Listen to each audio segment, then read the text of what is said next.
Na semana passada nós começamos a série de mensagens sobre Elias, e Elias, ele é um profeta que aparece do nada, literalmente, no capítulo 17 de 1 Reis.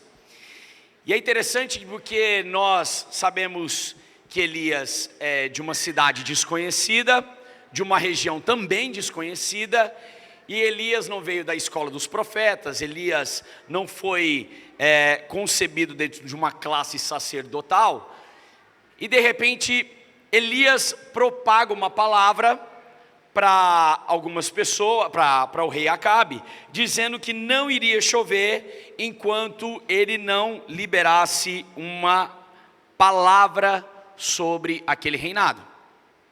Nós entendemos na semana passada então que o isolamento, a dependência de Elias começaram a produzir frutos na vida dele. Então ele vai para Querite e começa então a sua peregrinação nesse deserto. E aí nós entendemos que antes da revelação de Deus vem o esconderijo, o preparo de Elias no seu deserto. Querite é o nome do deserto onde Elias estava, e ali foi o seu ministério, a provisão de Deus. Então nessa noite eu quero continuar essa história, e o título da minha mensagem hoje é o deserto que revela o céu. O deserto revela o céu. Eu quero ler com você 1 Reis capítulo 17, e nós vamos ler do versículo 7 ao versículo 16.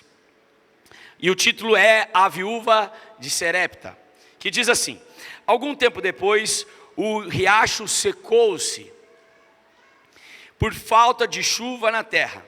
Então a palavra do Senhor veio a Elias e disse: vai imediatamente à cidade de Serepta, em Sidom, e fique por lá. Ordenei a uma viúva daquele lugar que lhe forneça comida. Versículo 10. Ele foi a Serepta. Quando chegou à porta da cidade, encontrou uma viúva que estava colhendo gravetos, e ela chamou e perguntou: ele chegou e perguntou: pode me trazer um pouco de água em uma jarra para eu beber? Versículo 11 diz: enquanto ela ia buscar a água, ele gritou: por favor, traga-me também um pedaço de pão. Versículo 12, ela porém respondeu: tão certo como vive o Senhor, o teu Deus, não tenho nenhum pedaço de pão, só um punhado de farinha e um cântaro, e um pouco de azeite e uma botija. Estou colhendo 2 gravetos para levar para casa e preparar uma refeição, e depois comermos eu e meu filho, e morreremos. Elias, porém, lhe disse: não tenha medo, vá para casa e faça o que eu disse. Primeiro, porém, faça um pequeno pão com o que você tem e traga para mim. Depois faça algo para você e para o seu filho. Versículo 14, preste atenção: pois assim diz o Senhor, o Deus de Israel, a farinha no cântaro não se acabará, e o azeite na botija não se secará, até o dia em que o Senhor fizer chover sobre a terra. Versículo 15 diz: ela foi e fez conforme Elias dissera. Desse modo, a comida durou muito tempo para Elias, para a mulher e para a sua família. Farinha no cântaro não se acabou, o azeite na botija não se secou, conforme a palavra do Senhor proferida por Elias. Abaixe sua cabeça, feche seus olhos, vamos investir em uma oração. Pai, muito obrigado por essa noite. Senhor Jesus, nós entregamos o nosso coração a Ti. Senhor, e toda distração nesse lugar, nesse salão, seja repreendida em nome de Jesus. E que o Seu amor, Deus, venha tocar esse lugar, que o nosso coração esteja aberto a ouvir a Tua palavra.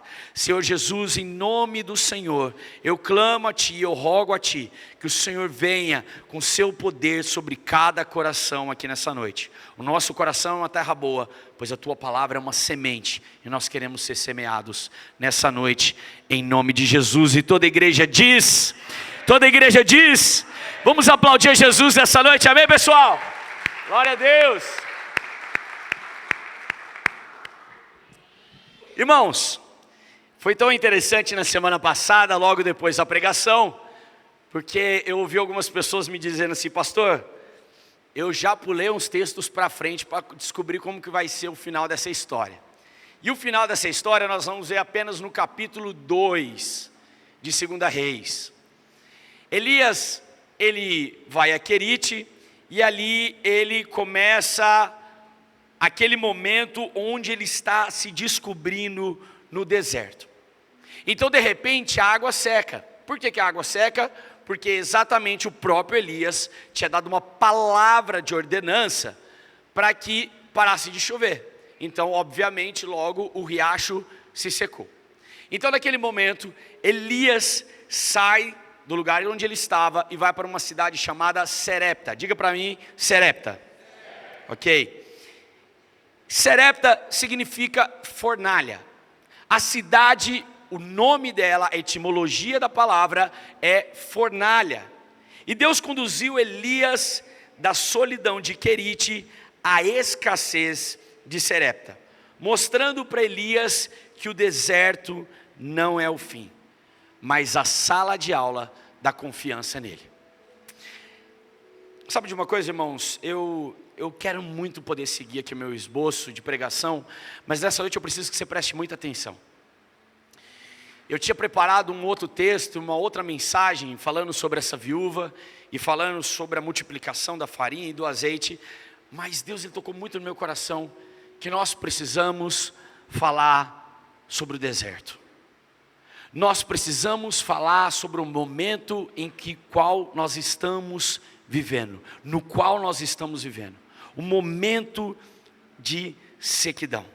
Eu queria, para ilustrar esse texto, e nós vamos hoje usar 3 personagens, Moisés, Elias e Jesus.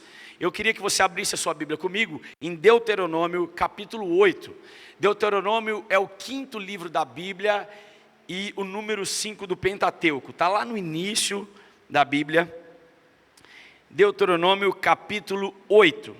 E nós vamos ler o verso 2. Deuteronômio 8, 2. Se você está com dificuldade, pode ir lá no índice, irmão, não tem problema. Abra o índice da sua Bíblia.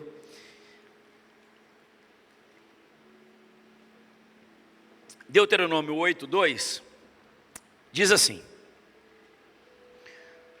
lembre-se de como o Senhor, o seu Deus, falando aqui no contexto de deserto, tirou de Faraó, né, a peregrinação do povo hebreu, do deserto até a terra prometida. Lembre-se de como o Senhor, o seu Deus, os conduziu por todo o caminho do deserto, durante esses 40 anos, para humilhá-los e pôr vocês à prova, a fim de conhecer as suas intenções, se vocês iriam obedecer aos seus mandamentos ou não. Ele humilhou vocês e os deixou passar fome, depois os sustentou com o maná, que nem vocês e nem os seus antepassados conheciam, para mostrar-lhes que nem só de pão viverá o homem, mas de toda a palavra que procede da boca do Senhor. As roupas de vocês não se gastaram, nem os seus pés se incharam durante esses 40 anos.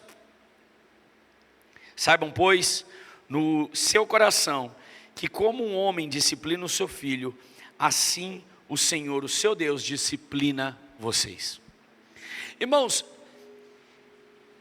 eu tenho uma alegria no que a gente vai falar hoje, porque eu acho que a maior alegria de um pastor é quando ele está refletindo sobre um texto, e ele reflete algo que ele nunca viu ninguém falando.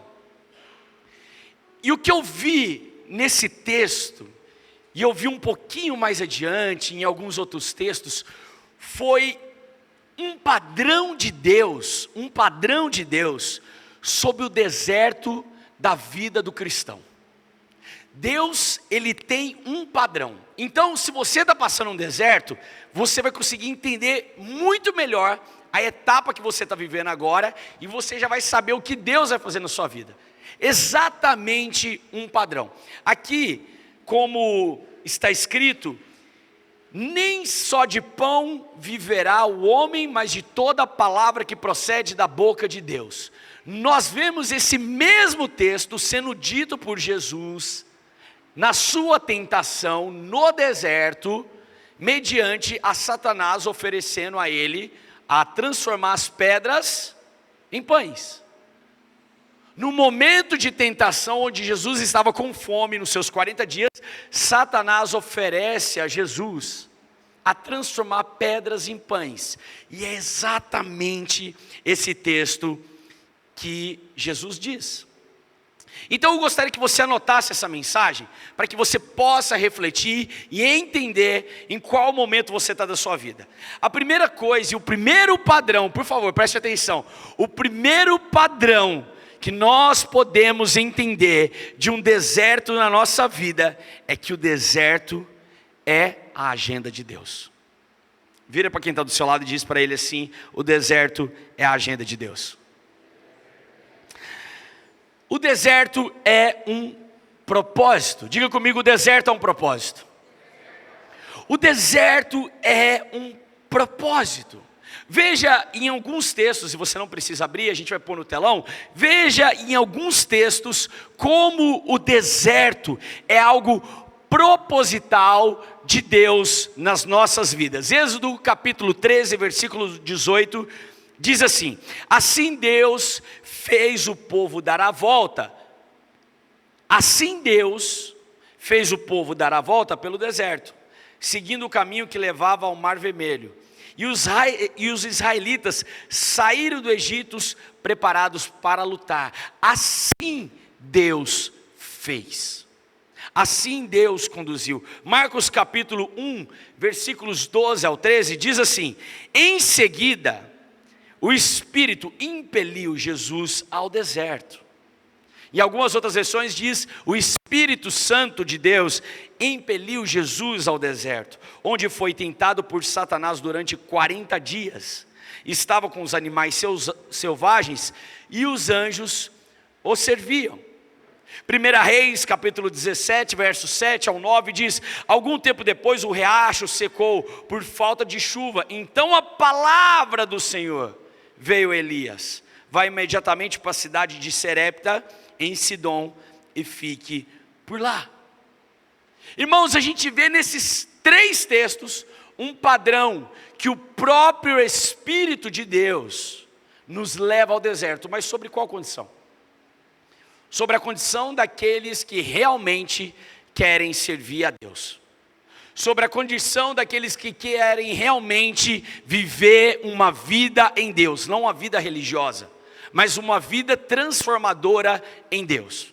Se você quer ter uma vida em Deus, se prepare, porque o deserto é uma agenda dele. Pastor, misericórdia, não quero deserto na minha vida, jamais. Deus que me livre. Irmão, se você quer ter uma vida em Deus, o deserto, uma hora vai chegar. Ou talvez você já esteja no meio dele. Então, se você está no meio do deserto, você tem que entender que Deus, ele nos leva ao deserto. Ele leva o deserto para revelar, preste atenção, Deus leva ao deserto para revelar a sua fidelidade. Se você está hoje no deserto da depressão, se você está hoje no deserto financeiro, se você está hoje num deserto talvez emocional, saiba que Deus, ele é fiel. E nós vamos ver no padrão dele aqui, para todos aqueles que confiam e todos aqueles que entregaram a sua vida a Jesus. Algo que eu gostaria que você anotasse é que o deserto, ele não é um castigo, mas ele é uma escola da fé. O deserto em Deus e nele e enviado por ele nunca será um castigo, mas será uma escola, será extremamente pedagógico para a nossa fé. Porque o Espírito de Deus sempre nos levará ao deserto antes da boa obra na nossa vida. Eu acho que vocês não entenderam muito bem. Se você está passando num deserto, ou se você vai entrar num deserto, é porque Deus fará uma grande obra na sua vida e uma boa obra, por isso é necessário que a gente passe. Irmãos, não é mistificando, mas um momento de deserto na nossa vida forja o nosso coração. Eu disse para vocês aqui no momento em que nós estávamos ofertando, sobre uma situação que aconteceu real na minha vida, real no meu casamento. E tudo isso produziu em mim um coração grato, um coração que entende que eu preciso doar para as pessoas, um coração que eu entendo que é muito melhor dar do que receber, que é muito melhor abençoar essa casa do que eu pedir emprestado, que é muito melhor eu abrir o meu coração para os meus irmãos, sentar, ter um momento de atenção com alguma pessoa na rua, que é muito melhor eu ter um momento de atenção com os meus familiares, do que talvez eu querer chamar atenção para mim. Esse deserto, ele produz resiliência na nossa vida, ele produz fortaleza sobre a nossa vida. Existe um grande teólogo chamado Hayden Wilson Townsend, que diz o seguinte: Deus nos leva ao deserto, não para nos destruir, mas para nos definir. Você não passa pelo deserto para que seja o final da sua vida, mas para que seja a definição do seu caráter. Elias, ele sai de uma região deserta e vai para uma casa de uma viúva que estava muito pior do que ele. Uma viúva que estava numa região, num momento talvez precário da sua história, porque ela fala o seguinte: olha, eu estou colhendo alguns gravetos aqui, para poder esquentar um alimento para mim e para o meu filho, e nós vamos comer um pouquinho de farinha com azeite, e depois a gente vai morrer. Ou seja, nós vamos morrer. A minha esperança é a morte. A minha esperança é que tudo vai estar acabando. E Elias está naquele momento onde ele chega com aquela mulher e fala assim: olha, traz uma água para mim. Não, você vai lá buscar água? Agora traz farinha para mim. Traz um bocado de azeite. Aí talvez você esteja pensando: cara, que cara folgado. É como alguém que fica hospedado na sua casa mais de 3 dias, já viu isso? Irmão, se tem alguém que fica hospedado mais na sua casa mais de 3 dias, começa a feder. Você começa a sentir: meu Deus do céu, esse cara não vai nunca mais embora. Uma vez ficou um amigo meu, um cara que eu amo demais, na nossa casa. E ele veio com a expectativa de ficar 3 dias. Eu falei: glória a Jesus. E passou uma semana e ele não ia embora. E eu já estava começando a interceder na porta do quarto dele, para ver se ele ia embora. Aí eu falava para ele assim: ô irmão, se eu te falar, você não tem nenhum compromisso lá não, cara? Na sua cidade? Não, rapaz, estou de férias, 1 mês. Eu falava: o sangue de Jesus tem poder. Aí eu falei: irmão, mas sério mesmo? Assim, sua mãe não está precisando ser lá não? Rapaz, pior que não, você acredita? Minha mãe trabalha o dia todo. Ah, entendi. Aí por fim eu cheguei assim: ô meu irmão, você não está afim de ir embora não? Aí você fala: nossa pastor, que sem noção. Não, irmão, não é sem noção. A gente tem que ajudar os irmãos a ter o desconfiômetro da vida. A gente precisa entender que às vezes a gente está sendo folgado. E aqui a gente lê esse contexto pensando: Elias, que folgado era você. A senhora estava com fome, já ia morrer, e Elias pede para fazer um bolinho para ele. Muito folgado. Não há nenhum intuito de usurpação nessa frase. Elias estava vendo o próximo passo que nós vamos falar lá na frente, o nosso terceiro tópico. Nós vamos falar sobre a provisão de Deus. Elias estava vendo a provisão de Deus. Elias estava vendo a fé daquela mulher. Elias estava passando pelo deserto porque ele entendia que havia uma provisão de Deus sobre aquela casa e sobre a vida dele. E quando nós recebemos uma ordenança por parte de Deus e a executamos ela, certamente nós vamos começar a andar de uma maneira direita. O deserto, irmão, ele é muito difícil. O deserto é o momento onde você começa a viver e você começa a ficar louco. Você começa a fazer uns cálculos. Já viu o cálculo fantasma?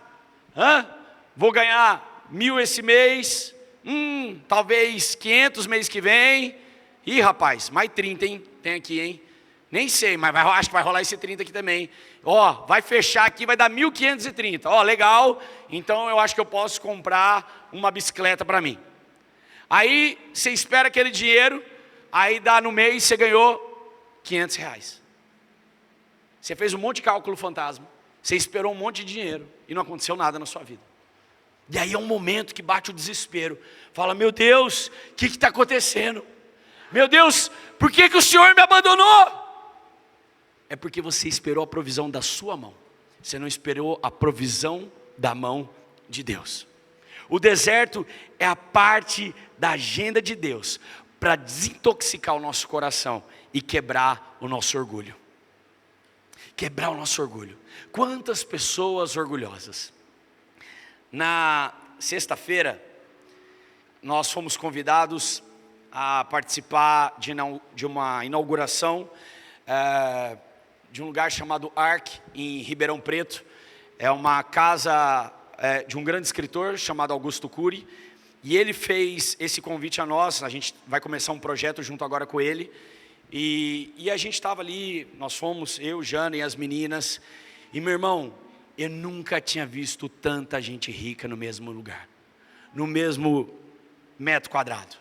E aí começava a passar umas comidas diferentes do meu lado. E eu olhava e falava, rapaz, isso aqui não enche ninguém não, hein?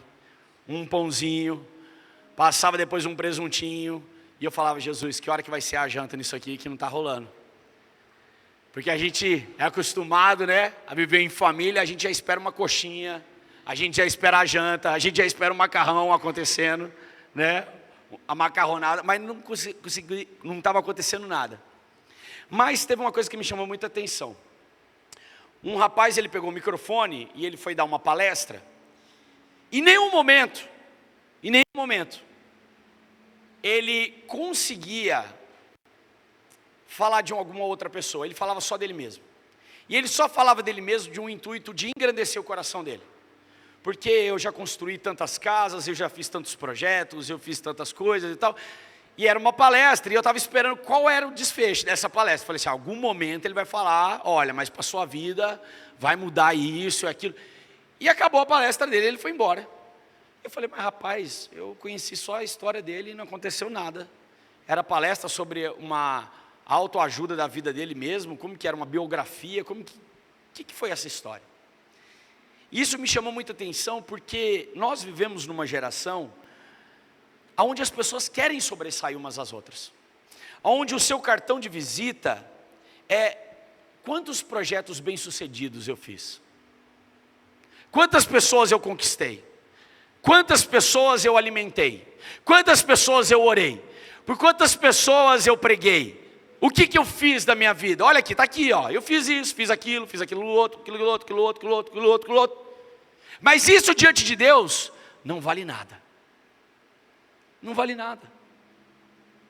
Não vale nada.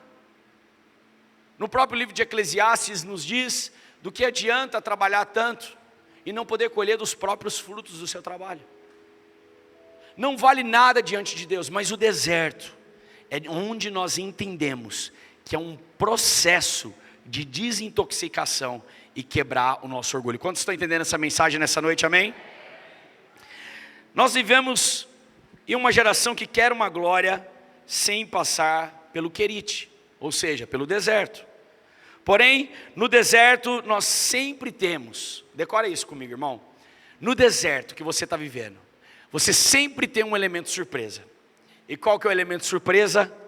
A tentação no deserto. A tentação no deserto faz parte do processo de Deus. Deus, ele te leva ao deserto. Em um determinado momento, você não é tentado por Deus, mas o próprio Satanás, ele te tenta.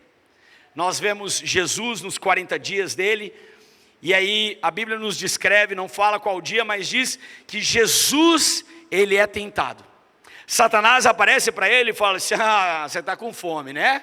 Você está de jejum, obviamente você está com fome. Então, transforma essas pedras em pães, para que você tenha um alimento.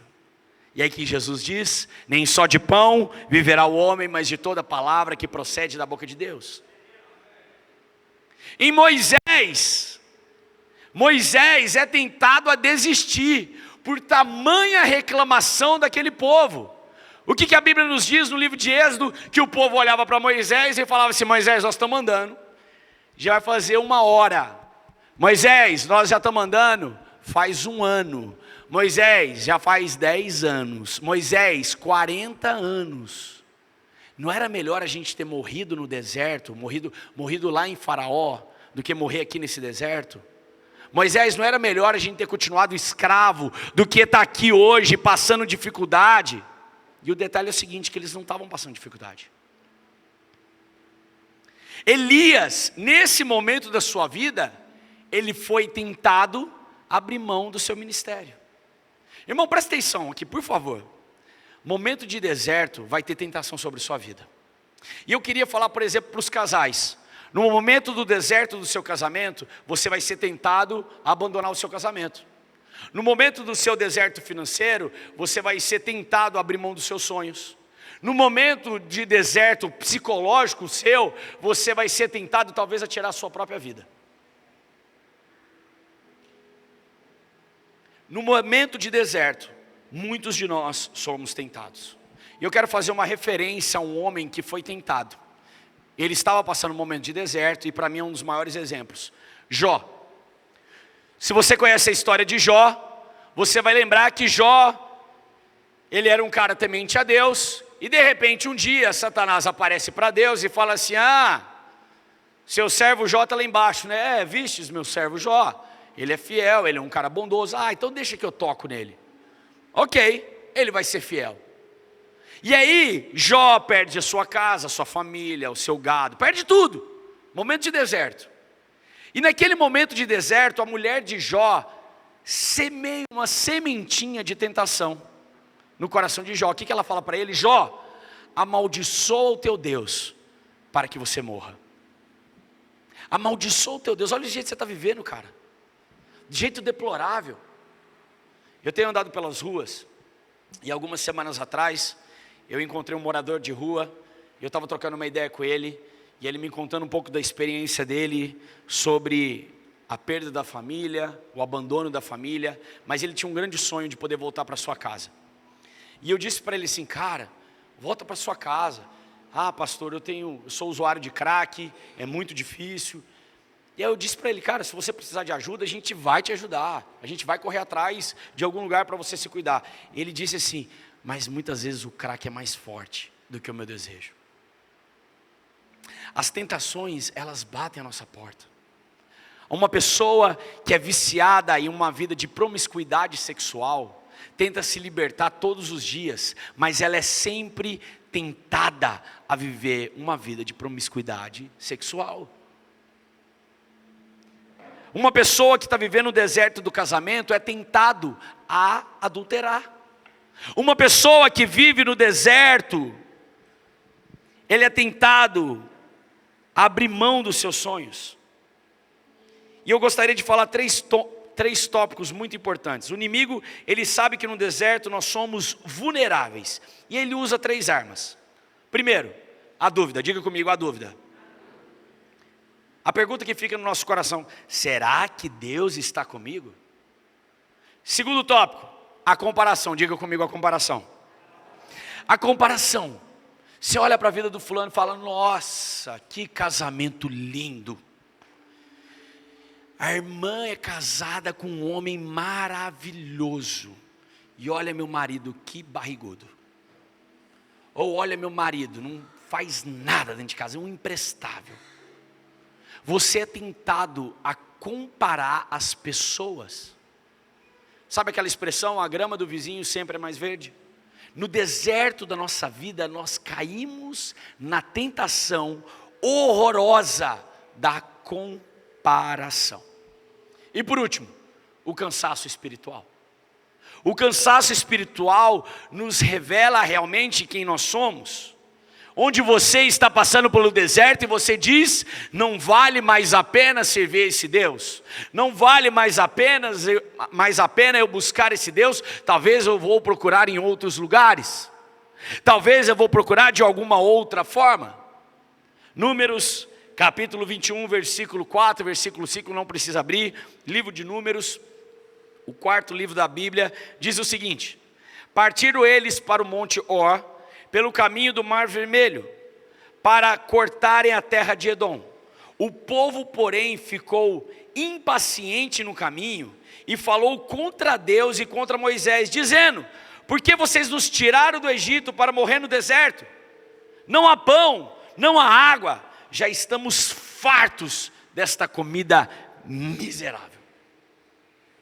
Mateus capítulo 4, versículo 3 ao 10, diz: se és o Filho de Deus, ordena essas pedras que transformem em pães. Jesus respondeu: está escrito, nem só de pão viverá o homem, mas de toda palavra que procede da boca de Deus. 1 Reis capítulo 19, versículo 4, já estou jogando lá na frente. Elias diz o seguinte: entrou no deserto, caminhando um dia, chegou aonde havia uma guieste, sentou-se debaixo dela e orou, pedindo, Elias, pedindo a morte. Já tive o bastante, Senhor, tira a minha vida, não sou melhor do que os meus antepassados. Essa tentação de pedir para tirar a sua própria vida. Eu não quero, irmão, sabe, eu não preciso saber de sua vida, eu vou falar da minha. 2019, passando um momento difícil de depressão. Quantas vezes eu pedi para Deus tirar a minha vida? Quantas vezes eu falava: Senhor, eu não quero mais viver desse jeito. Senhor, eu estou cansado de tudo isso. Senhor, eu estou cansado de viver esse ministério. Senhor, eu estou cansado de viver para o próximo. Eu estou cansado de pregar a sua palavra. Senhor, tira a minha vida, porque eu não quero viver um outro evangelho. Então é melhor que o Senhor tire minha vida. E nós somos tentados à desistência. Num deserto de estudar para um vestibular, você é tentado a não fazer uma faculdade. No deserto de melhorar no seu trabalho e abrir a sua própria empresa, as primeiras dificuldades batem a sua porta e você diz: não, eu não vou trabalhar para mim mesmo, vou ter que trabalhar para alguma outra pessoa, porque eu não sou capaz. Só que Deus, Ele é um Deus de provisão. Deus é um Deus de provisão. E é nesse momento das tentações que Deus prova o nosso caráter. Um grande teólogo chamado John Calvin, ele diz o seguinte: nenhum homem é verdadeiramente santo até que aprenda a confiar em Deus quando nada mais resta. Nenhum homem é verdadeiramente santo enquanto ele não aprende a confiar em Deus de todo o seu coração, de toda a sua alma. O deserto requer confiança. O deserto requer o nosso caráter. A nossa fé, ela não é provada, ela é aprovada no deserto. E Jesus, ele venceu pela palavra. Moisés resistiu pela perseverança. Elias perseverou pela promessa. Desculpa, eu vou ter que dar um spoiler para você, mas está lá na Bíblia. Elias pediu para Deus tirar a vida dele, não pediu? E qual foi o final de Elias? Ele não conheceu a própria morte. A Bíblia nos descreve que Elias subiu aos céus em um redemoinho. Ou seja, Elias não provou da morte. A morte que ele queria tanto de Deus, ele não aprovou. E por último, para terminar essa mensagem, o terceiro ponto, nós falamos que o deserto é uma agenda de Deus. Segundo ponto, nós falamos que vão haver tentações no deserto. E por último, nesse padrão, que toda a Bíblia você vai ler alguém no deserto e sempre vai ter esse padrão: a provisão divina. Diga comigo: provisão divina. Os milagres na escassez. Depois da obediência vem a provisão. Elias chega a Serepta, encontra uma mulher preparando a sua última refeição. Depois ela esperava a morte. A provisão foi sobre ela e sobre Elias. Esse texto, durante muito tempo, eu preguei sobre esse texto da viúva de Serepta, e eu sempre falava da multiplicação, da farinha, do azeite, eu sempre disse isso. Mas eu consegui entender, nas letrinhas miúdas desse texto, que a provisão foi sobre a vida do profeta. Porque talvez naquele momento de escassez ele pudesse desistir. E aí a gente vê lá em 1 Reis capítulo 17, verso 14, diz assim: pois assim diz o Senhor, o Deus de Israel, a farinha no cântaro não se acabará, e o azeite da botija não secará, até o dia em que o Senhor fizer chover sobre essa terra. Ou seja, enquanto você continuar numa situação de deserto, não vai te faltar nada, até que volte a chover sobre essa terra. Cara, isso é incrível. Isso é incrível. Que por mais que eu tenha me sentido muitas vezes triste, abandonado, num momento de deserto maior que nós tivemos, e eu disse aqui no momento da oferta, foi o momento que Deus mais supriu a nossa necessidade. Meu irmão, deixa eu te contar uma coisa. A gente começou o ano de 2025, e eu lembro que a gente sempre faz isso não é um ritual, nada religioso, mas sempre na virada do ano eu abraço as meninas, a gente ora eu, Jana, com as meninas e tudo mais, e eu orei assim: Deus, faça o sobrenatural na nossa vida, Pai, que o ano de 2025 seja um ano incrível. E no dia 1º de janeiro, eu passei o melhor dia da minha vida internado no hospital com uma pedra nos rins.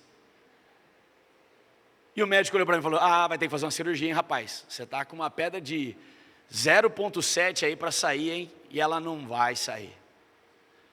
Sabe o que aconteceu? A primeira coisa que eu disse: Deus, já começamos mal esse ano, hein? Já começamos com os problemas. Aí passou uma semaninha, um cliente meu falou assim: Thales, esse ano a gente não vai continuar. Eu falei: Deus, estamos melhorando o ano, hein? Porque é tendencioso nosso a gente acreditar como vai ser o nosso ano mediante as provações. E posso te falar uma coisa? Nós estamos no mês de setembro, gente? Outubro? Me contextualiza, outubro. Nós estamos no mês de outubro. E esse ano foi o melhor ano da nossa vida. Eu não sei para você, mas foi o melhor ano da minha vida. Porque o deserto que eu comecei a viver no início do ano, eu decidi não render às tentações, e eu consegui entender que o meu Deus é um Deus de provisão. É um Deus que sempre proverá na minha vida. Quando nós vemos Jesus, em um certo momento, uma multidão estava seguindo ele. E aí a Bíblia nos fala que ele foi para uma região montanhosa. E alguns discípulos de Jesus disseram assim para ele: Senhor, despede esse povo, porque geral aqui está com fome. Libera geral aí, porque não vai dar certo. A gente está sem nada. O que a gente tem aqui é uns 25 centavos. Não dá para comprar nem uma bala. E aí Jesus falou assim: calma aí. O que a gente consegue aqui? Senhor, eu imagino, Tiago chegando assim: Senhor, é o seguinte, tem um menino aí que diz que tem 5 pães e 2 peixes. Dá para nós desenrolar alguma coisa? Era um momento de deserto para aquelas pessoas. E aquelas pessoas estavam procurando sair do momento de escassez da sua vida. Aquelas pessoas precisavam de uma palavra do Senhor. Mas para a palavra do Senhor chegar ao coração delas, era necessário o alimento físico. E aí Deus fez o quê? Mandou a provisão. E a Bíblia nos fala, se você for ler esse texto, a Bíblia nos fala que aquilo que eles comeram, lá no livro de Mateus, aquilo que eles comeram saciou todo o povo, ao ponto de sobrar vários cestos. Meu irmão, o que eu estou querendo te dizer, e eu quero terminar essa mensagem, é dizer para você: nós estamos vivendo um momento muito difícil da sociedade. A gente está vivendo uma evolução da tecnologia muito rápida. Não tem dia que você acorda de manhã assim e fala assim: rapaz, eu estou ficando para trás. Ontem lançaram um telefone que fazia isso e isso, agora já faz isso e mais aquilo. Tem dia que eu acordo desse jeito e falo: meu Deus, mas outra coisa já lançaram a inteligência artificial, mas já lançaram outra coisa, mas não deu nem tempo de eu aprender aquilo ainda. A gente está vivendo uma vida muito rápida, e essa vida muito rápida vai produzir em nós, muitas vezes, um sentimento de solidão. E eu já expliquei aqui para a igreja várias vezes, que o momento de solidão, ele não pode ser uma opção na sua vida. A solitude pode ser. Quando a gente está vivendo um momento de solitude, é um momento que eu escolhi viver aquilo. Eu escolhi vir aqui para esse cantinho, tocar violão e ficar falando com Deus. Mas a solidão é um momento onde o ser humano, ele começa a desmoronar. Nessa noite, se você está vivendo um deserto, meu irmão, eu queria te dizer, existe um processo, existe sim uma fórmula que Deus age no momento de deserto da nossa vida. Deus, ele nos envia ao deserto. Deus permite que haja tentações para que a gente possa desistir. Mas no final de todas as coisas, Deus sempre traz a provisão. Como eu disse para vocês, em 2019, quando eu estava naquele momento meu todo de depressão, eu olhava as coisas em volta e via um céu cinza. Eu olhava, parecia que tudo estava cinza. Tudo não tinha graça. Tudo na minha vida não fazia mais sentido. Se eu ganhava alguma coisa, se eu fazia alguma coisa, se eu concorria a alguma coisa, se eu tinha algum prêmio, se eu tinha alguma coisa, mas nada fazia sentido. E eu perguntava, Senhor, até quando? Então veio a tentação de eu tirar minha própria vida. Mas Deus mandou a provisão de um homem lá da cidade de Ribeirão Preto, um cara que eu nunca nem vi na minha vida, para cuidar da minha vida. E o pastor Paulo, eu tenho uma grande honra pela vida dele, porque foi um homem que não viu a placa da minha igreja, foi um homem que não viu a minha idade, ele é um homem dos seus 65 anos de idade, que nunca viu alguém pedalar tanto igual aquele cara. E ele falou assim, filho, começa a vir para Ribeirão Preto, você tem uma moto? Pega a sua moto, vem para cá toda quarta-feira, eu quero te ouvir, eu quero cuidar de você. E aquilo eu entendi como uma provisão na minha vida. Eu sei que tem gente aqui nesse lugar, nessa sala, que está precisando disso, irmão. Eu queria me deixar à disposição, eu e a minha esposa.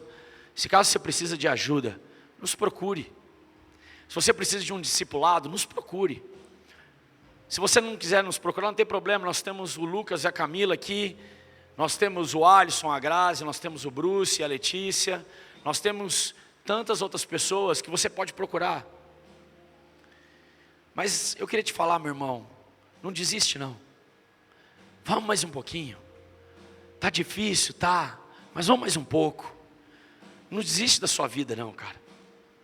Não desista de você. Eu lembro que uma vez a gente fez um evangelismo aqui na casa e a gente grafitou uma bandeira gigante, que é até que a gente usa na produtora. De vez em quando a gente vai nas produções, o pessoal fica, está escrito assim, gigante, né? Não desista de você. Aí quando a gente abre aquela bandeira, que é um equipamento chamado Butterfly, as pessoas olham assim, mas a gente está gravando, está escrito não desista de você. Eu falo, já aproveita e não desiste de você mesmo, vamos embora. Não desiste de você não, meu irmão. O deserto vai passar. O deserto é para todos aqueles que querem viver uma vida em Deus. Sabe por quê? Para uma pessoa que não quer viver em Deus, ela pode simplesmente falar assim, não, eu vou mudar de chave. Vou mudar minha vida, vou para outro lugar. Vou mudar de cidade, vou abandonar minha esposa, vou abandonar meus filhos. Uma pessoa que não é cristã, que não tem Cristo no seu coração, ela não passa pelo deserto. Porque ela pode abandonar. Ela pode se ceder às tentações, mas um verdadeiro cristão, ele passa pelo deserto sabendo que Deus colocou ele naquele deserto, porque a provisão vai ser muito maior. A nova temporada da sua vida vai ser muito melhor, muito melhor, muito melhor. Se você está vivendo esse casamento assim, cara, seu casamento vai ser para honrar e glorificar o Senhor. Se você está passando pelo deserto dos estudos, o seu trabalho vai glorificar o Senhor. Se você está passando pelo deserto financeiro, a sua vida e as suas finanças vão glorificar o Senhor. Isso é muito importante. Não desista de você, meu irmão. Em Serepta, ou seja, na fornalha, nós encontramos azeite e nós encontramos a farinha que sustentará a nossa vida. Amém? Olá, pastor Thales e pastora Janaína aqui. Se essa palavra falou no seu coração e você deseja se arrepender dos seus pecados e confessar Jesus Cristo como seu Senhor e Salvador, nesse momento nós vamos orar com você e você pode repetir conosco. Vamos orar juntos? Senhor Jesus, nesse dia de hoje, eu te confesso como meu Senhor e o meu Salvador. Escreva meu nome no livro da vida e apague agora todos os meus pecados. Senhor Jesus, eu te entrego o meu coração e declaro que eu estou nascendo de novo, em nome de Jesus. Amém. Se a sua oração foi real de todo o seu coração, nós queremos te conhecer, queremos te dizer, seja muito bem-vindo à nossa família. O nosso contato vai passar aqui embaixo das nossas redes sociais e por onde você pode conversar conosco. E nós queremos conhecer um pouco mais sobre você. Até mais!